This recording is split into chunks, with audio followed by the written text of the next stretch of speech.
बिस्मिल्लाहिर्रहमानिर्रहीम। अस्सलामु अलैकुम वरहमतुल्लाहि वबरकातुहू। कम से कम एक मर्तबा दुरूद पाक लिख कर कमेंट में रन जरूर लिख दीजिए। आज के हमारा मौजू है कि अल्लाह कब नाराज होता है, दिल हिला देने वाली हकीकत। आज की इस वीडियो में हम आपसे बात करेंगे। रात का वक्त था, हर तरफ खामोशी छाई हुई थी। एक शख्स अपने कमरे में अकेला बैठा था। उसके हाथ दुआ के लिए उठे हुए थे, लेकिन उसके दिल में एक अजीब सा खौफ था। वो सोच रहा था, या अल्लाह, क्या तू मुझसे नाराज है?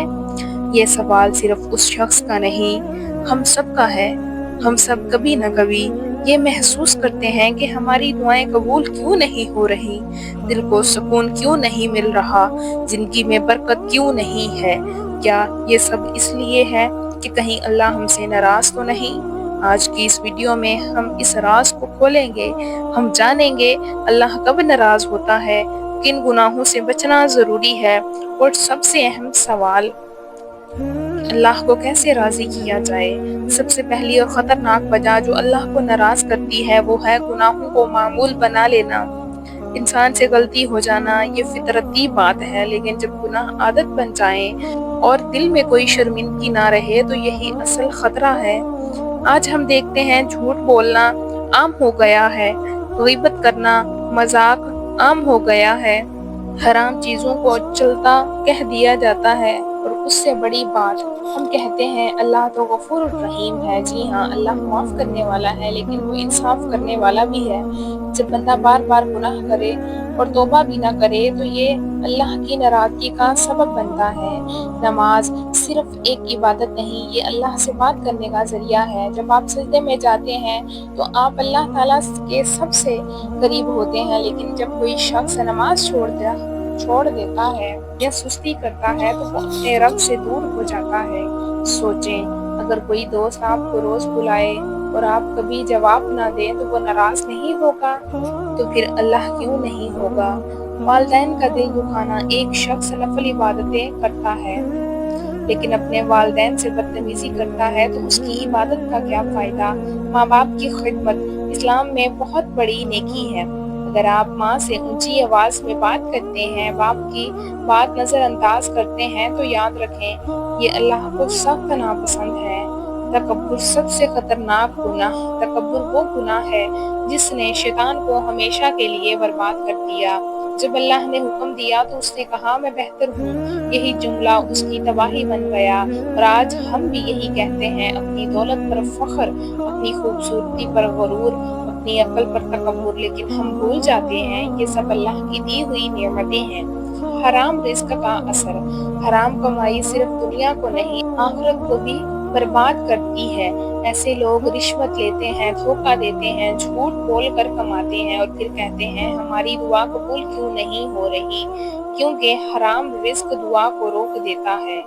दिल तोड़ना, किसी का दिल तोड़ना, ऐसा गुनाह करना जो नजर नहीं आता लेकिन अल्लाह के नजदीक बहुत बड़ा होता है। एक जुमला किसी की जिंदगी बदल सकता है या तोड़ सकता है। अल्लाह ताला को भूल जाना, जब इंसान अल्लाह ताला को भूल जाता है तो अल्लाह भी उसे उसके हाल पर छोड़ देता है। फिर दिल बेचैन हो जाता है, जिंदगी बेसुकून हो जाती है। लेकिन ये कहानी यहाँ ख़त्म नहीं होती। अल्लाह ताला फरमाता है, मेरी रहमत मेरे गज़ब पर गालिब है।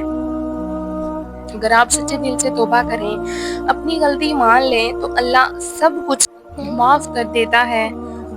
आज से ये 7 काम शुरू करें। 5 वक्त नमाज, रोज़ाना इस्तगफार, कुरान पाक की तिलावत, वालिदैन की खिदमत और सच बोलना, हलाल कमाई, दूसरों का ख्याल रखना। अब सवाल ये है कि आखिर हम क्या करें? आज की इस वीडियो में हम आपको बताएंगे वो 7 खास अमाल डिटेल के साथ। जैसा कि पहले मैंने आपको बताया, सबसे पहले है सच्ची तौबा। सबसे पहला और सबसे ताकतवर अमल सच्ची तौबा है। अल्लाह को सबसे ज्यादा खुशी कब होती है? जब बंदा गुनाह के बाद रोते हुए वापस आता है। लेकिन याद रखें, तौबा सिर्फ जुबान से नहीं, दिल से होनी चाहिए। सच्ची तौबा के 3 असूल हैं। गुनाह पर निदामत, फौरन छोड़ देना, दोबारा ना करने का इरादा। अगर आपने सच्ची तौबा कर ली तो चाहे गुनाह पहाड़ जितने हों, अल्लाह ताला सब माफ कर देगा। नमाज की पाबंदी, अल्लाह को राजी करने का सबसे सीधा रास्ता। जब आप 5 वक्त नमाज पढ़ते हैं तो आप अल्लाह के करीब आ जाते हैं। گناہوں سے بچ جاتے ہیں، دل کو سکون ملتا ہے۔ خاص طور پر فجر اور عشاء کی نماز یہ ایمان کا اہم امتحان ہوتی ہے۔ اللہ کو یاد کرنا دل کو زندہ کرتا ہے۔ اگر آپ چاہتے ہیں کہ اللہ تعالیٰ آپ سے راضی ہو جائیں تو اپنی زبان کو عادت ڈالیں، استغفر اللہ، الحمدللہ، سبحان اللہ، روزانہ کم از کم 100 بار استغفار کریں۔ یہ عمل گناہ مٹاتا ہے، رزق بڑھاتا ہے، مشکلات آسان کرتا ہے۔ والدین کی خدمت، اللہ کو خوش کرنا ہے تو اپنے والدین کو خوش کریں، ان کے ساتھ نرمی سے بات کریں، ان کی خدمت کریں، ان کے لیے دعا کریں۔ یاد رکھیں ماں باپ کی رضا اللہ کی رضا ہے۔ حلال رزق کمانا، اللہ پاک صاف چیزوں کو پسند کرتا ہے۔ اگر آپ کی کمائی حلال ہے تو آپ کی دعا بھی جلد قبول ہوتی ہے، لیکن اگر کمائی حرام ہو تو عبادت بھی اثر نہیں رکھتی۔ لوگوں کے ساتھ اچھا سلوک، اسلام صرف عبادت کا نام نہیں، یہ اخلاق کا دین ہے۔ اگر آپ دوسروں کی مدد کرتے ہیں، معاف کرتے ہیں، اچھا برتاؤ کرتے ہیں تو اللہ تعالیٰ آپ سے بہت خوش ہوتے ہیں۔ اللہ تعالیٰ پر مکمل بھروسہ، توکل رکھنا۔ جب سب راستے بند ہو جائیں تو ابھی ایک راستہ کھلا ہوتا ہے، وہ ہے اللہ پر بھروسہ۔ اگر آپ سچے دل سے اللہ پر یقین رکھیں تو وہ آپ کو وہاں سے دیتا ہے جہاں سے آپ سوچ بھی نہیں سکتے۔ سوچیں، اگر آج اسی لمحے آپ اللہ کی طرف ایک قدم بڑھائیں تو اللہ آپ کی طرف کتنے قدم بڑھائے گا۔ اگر آپ واقعی اللہ کو راضی کرنا چاہتے ہیں تو یہ روٹین اپنا لیں۔ روزانہ یہ کریں، 100 بار استغفار، 10 منٹ دعا، قرآن پاک کی تلاوت، کسی کی مدد۔ اگر آپ کی دعا ابھی تک قبول نہیں ہوئی تو مایوس مت ہوں، کیونکہ اللہ آپ کی آواز سن رہا ہے، آپ کے آنسو دیکھ رہا ہے، اور وہ صحیح وقت پر آپ کو دے گا جو آپ نے مانگا بھی نہیں ہوگا۔ مجھے امید ہے کہ آپ کو میری ویڈیو اچھی لگی ہوگی۔ ویڈیو اچھی لگے تو ویڈیو کو لائک کیجیے اور کمنٹ میں لکھیے، یا اللہ میری دعا قبول فرما۔ ہمیں دیجیے اجازت۔